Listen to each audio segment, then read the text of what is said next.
Welcome to the next video in the series on condensed matter theory. In this video I want to talk about the hopping integrals that we get for p and d orbitals. So far our examples always involved s orbitals, but I do want to talk about a few realistic materials, and there we also need hopping integrals between p and d electrons. We can have a look at the periodic table. When the valence bands are somewhere in there, so for materials like hydrogen, lithium, beryllium, sodium, the alkali metals or the earth alkali metals, there you will find s orbitals that build your bands. But then when you go to the rare earth materials, there the d bands will be partially filled across the Fermi surface. So you also need to make tight binding models of d orbitals. And when you're in the groups there, you also need to make tight binding models with p orbitals in there. Of course, you also can make tight binding models with f orbitals. I will discuss the s, p and d orbitals. The f orbitals work reasonably similar or completely similar to what I discuss here. It's just that you have more of them and I would have to write down even more different paths and integrals. So let me show you what happens when you go from S to S hopping to P hopping, and why we have to think a little bit. So if I hop from an S electron to an S electron, then we saw that we can have a look at the hopping integral where you hop by a lattice vector, and we have to work out integrals of this form. And these integrals only depend on the distance between the two centers, and we saw based on arguments related to the kinetic energy that this hopping integral is always smaller than 0. And that is nice because you get a cosine like dispersion in the tight binding model, and around k equals 0 that gives you an electron-like energy momentum dispersion. So now let's see, look what happens when I hop from a p to a p orbital. And now we should realize that there is not one p orbital, but there are 3 p orbitals. They are given by the spherical harmonics, but the spherical harmonics are complex and there is no reason to make your physics complex, so we can stay real and have a look at the cubic harmonics or the tesseract harmonics, where we combine ml with minus ml to get the px, py and pz orbitals. These have 2 lobes in either the x, y or z direction, and these lobes have different signs. So the radial wave function is either multiplied with a plus or a minus sign. A plus or a minus sign, a plus or a minus sign. And these signs will become really important, so I will make the minus sign lobe negative. So where an S wave function, its radial part was symmetric around the origin, the p orbitals are anti-symmetric around the origin, such that the wave function is positive and negative. And of course that enters in your integrals when we evaluate them. So if we have a look at the hopping, then we can hop here in this positive z direction from a pz to a pz orbital in the positive z direction, or we can hop from a pz orbital to a pz orbital in the y direction.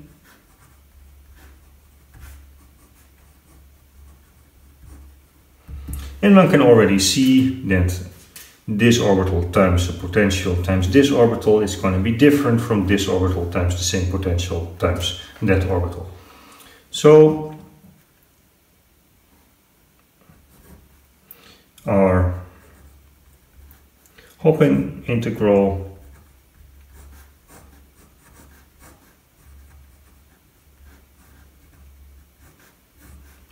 is no longer just a function of the length, but also a function of the angle with which we hop. And furthermore, where we for the s orbital nicely knew that it was negative, in this case we don't know the sign.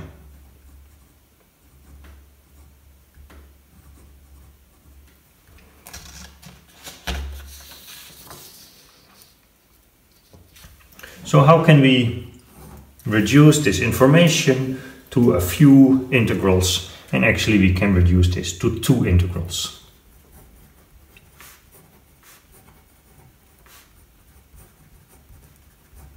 And we'll find that in the end, for the complete interaction between all different orbitals, we'll just end up with a handful of integrals that we have to think about and evaluate. So let's have a look at the hopping between 2 pz orbitals at some angle theta. And again we have the phase plus and minus.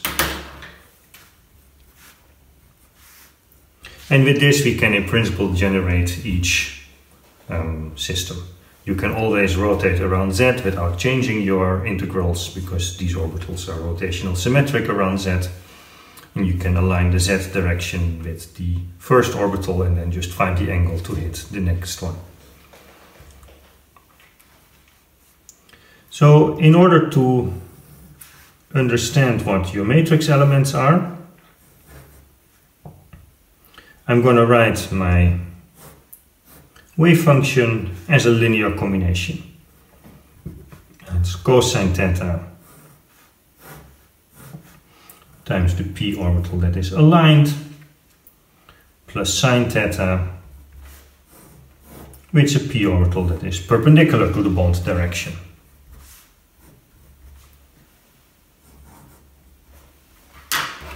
And again, let me color the sign of the wave function. So pz is cosine theta, p parallel plus sine theta, p perpendicular. So if I want to write out my matrix element r minus r h pz of r, then this is cosine squared theta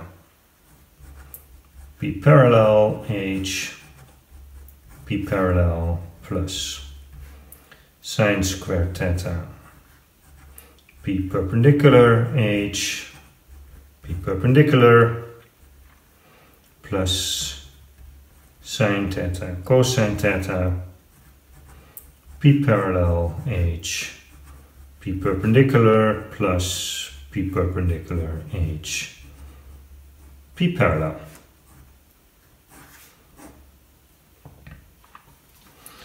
So in the end we have 3 matrix elements, or 3 matrices, 3 integrals to consider. That is t parallel and t perpendicular, and then the mixed one. And this is the point where the signs start to become really important.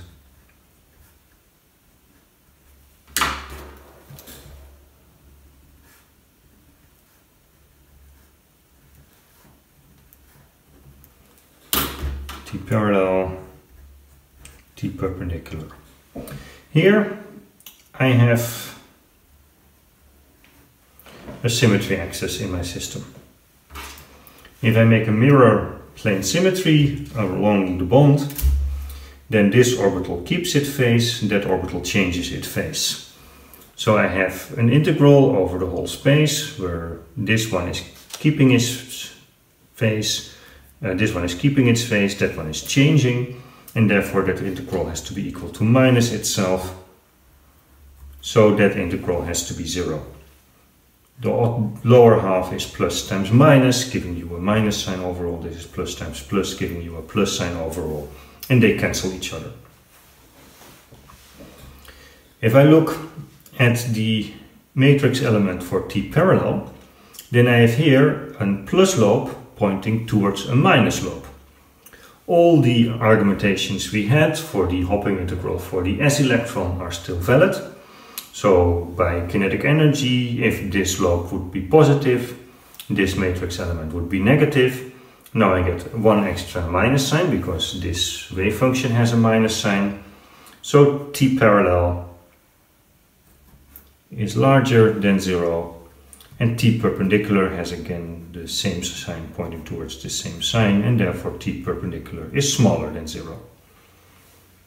If you look around the bond direction, this has 0 angular momenta, and that we call an S bond, or using the Latin letters here is a sigma bond.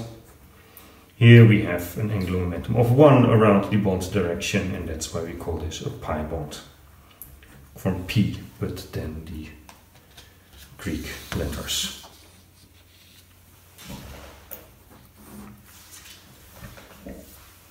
So hoppings between two p electrons can be quantized by, or characterized by, two different matrix elements, the sigma bond with t parallel and pi bonds with t perpendicular. So let's have a look at the different types of integrals that we can have for either sigma bonds, where you have 0 angular momenta around the bonds, pi bonds, where you have an angular momentum of 1 around the bond, or delta bonds, where you have an angular momentum of 3 around the bond. And the naming that we're going to use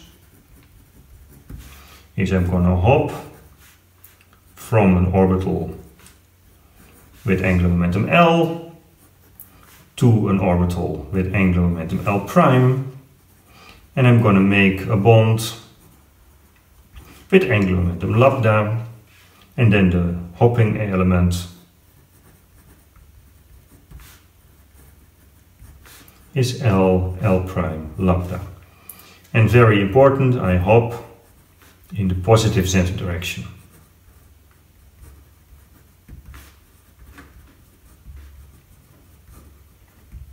This is how I define my hopping matrix elements, and then of course you can always rotate them to the specific direction you want. If you want to know the interaction between a px and a px orbital, you just rotate your coordinate system. And the matrix elements that I write down are all the ones that you cannot generate by rotating from others, and everything that you can generate by just rotation I will not name. So let's have a look at the sigma bonds. And I'm going to use the hopping between s, p and d orbitals.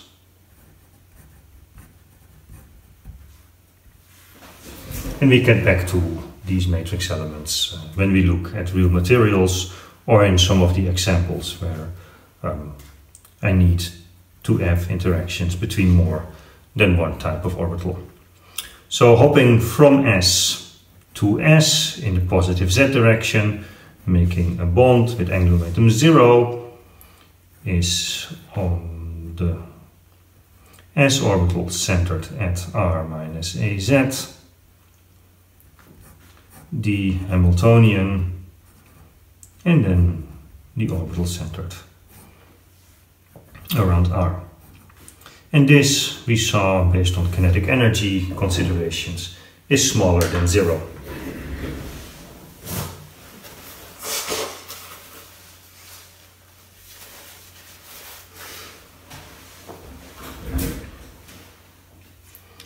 Well, we can also hop from an S to a p orbital, from S to p in the positive z direction, making a sigma bond, omega. I hop towards a p. I come from an S. It's not an 1s, it's just an S.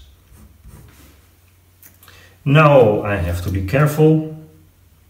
Here I have a negative phase in my angular dependence of the wave function, so that gives a minus sign additional here in the wave function. So this integral is larger than 0. Be very careful. If you hop from a p to an s orbital, then this order changes. The p orbital now has a positive lobe pointing towards the s orbital. So this is minus sp sigma. So where sp sigma is larger than 0, ps sigma is smaller than 0. We will normally always put the smaller angular momentum up front. We can hop from a p to a p orbital, which is pp sigma, pz, r minus a z, h omega pz. And again, this one is larger than 0 because we have a plus lobe pointing towards a minus lobe in the angular dependence of the wave function. Then we can hop from an s to a dz square orbital, where the dz square has this negative lobe in the xy plane.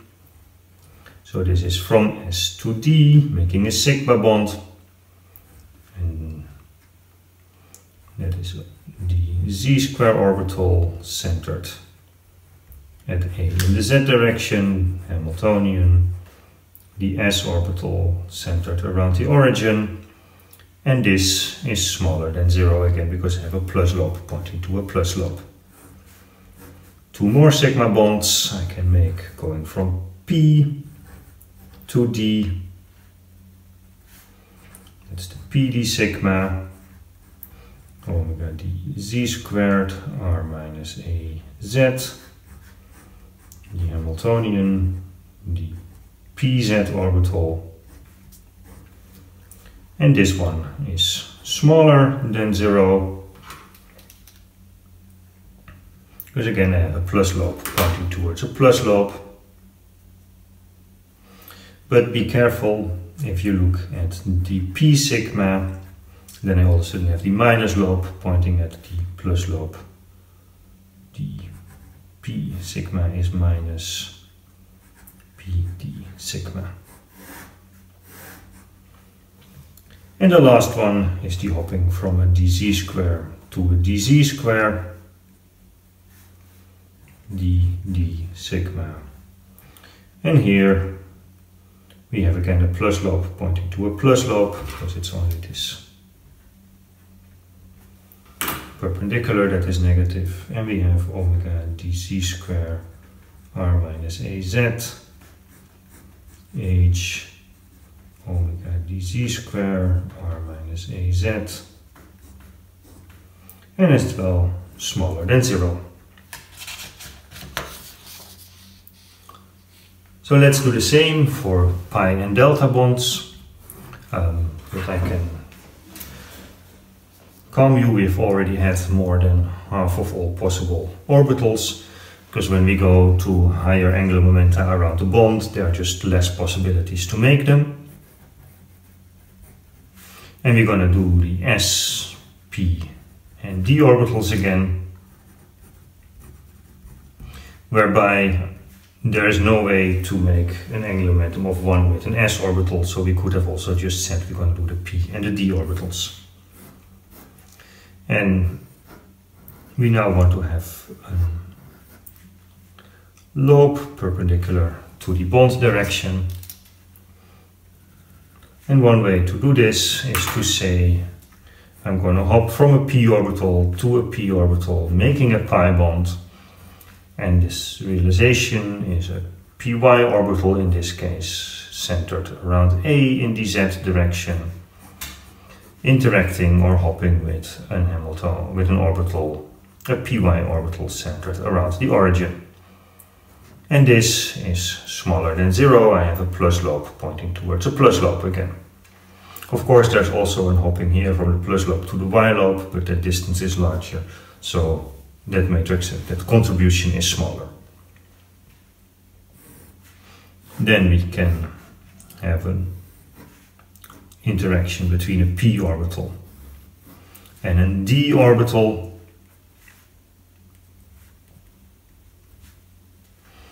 From p to d, making a pi bond. And this is the yz orbital, centered around A in the z direction, and we hop from a py orbital centered around the origin. Here we have the minus lobes pointing towards plus lobes, so we get an additional minus sign in our matrix element compared to the hopping from S to S, so this matrix element is larger than 0. Now the last matrix elements with pi character is a hopping from a D towards a D. And those are my positive lobes. Here are my negative lobes.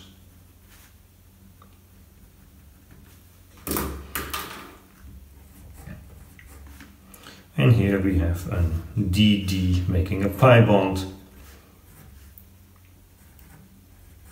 DYZ at R minus AZ H omega DYZ at R.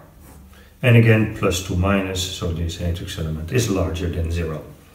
I forgot one comment. Here, of course, if I hop from P to D or from D to P, sign changes, so dP pi is minus P d pi. In a tight binding Hamiltonian, having such sign changes, if you hop from one to the other or not, makes a huge difference.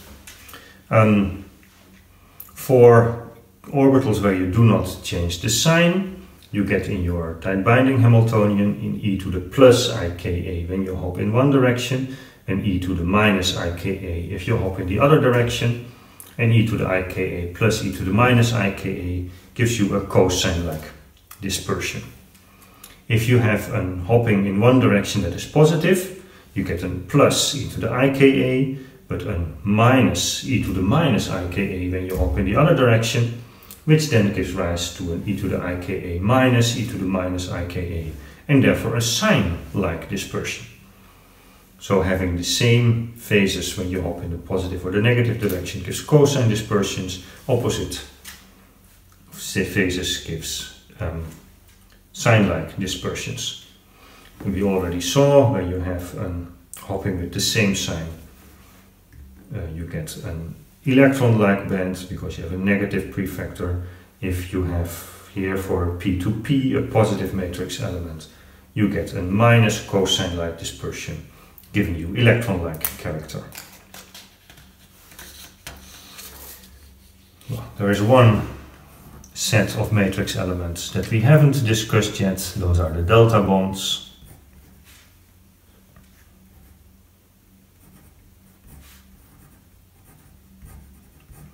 And there's only one way you can make a delta bond.